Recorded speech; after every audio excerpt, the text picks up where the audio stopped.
ગઢડા મધ્ય પ્રકરણનું ચોથું વચનામૃત. પછી શ્રીજી મહારાજે કહ્યું છે, કીર્તન ગાવવા રહેવા દો, હવે તો પરમેશ્વરની વાર્તા કરીએ. પછી પરમહંસે કહ્યું છે, સારું મહારાજ.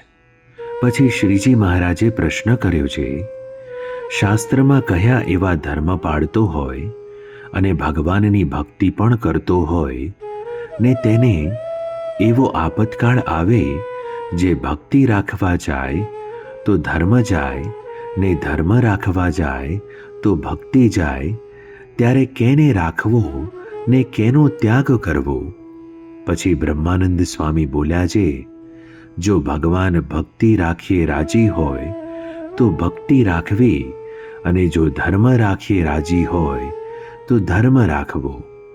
ત્યારે શ્રીજી મહારાજે કહ્યું છે, જેને પ્રગટ ભગવાન મળ્યા હોય તેને તો જેમ ભગવાન રાજી હોય તેમ જ કરવું એ ઠીક છે, પણ જ્યારે ભગવાનનું પરોક્ષપણું હોય ત્યારે કેમ કરવું? પછી મુક્તાનંદ સ્વામી એનો ઉત્તર કરવા લાગ્યા, પણ થયો નહીં. પછી શ્રીજી મહારાજ બોલ્યા છે, જ્યારે ભગવાન પરોક્ષ હોય ને આપતકાળ પડે ને કાંઈ ન રહે, ત્યારે તો ભગવાનનું એક અખંડ ચિંતવન કરવું, તો એ ભગવાનના માર્ગ થકી પડે નહીં.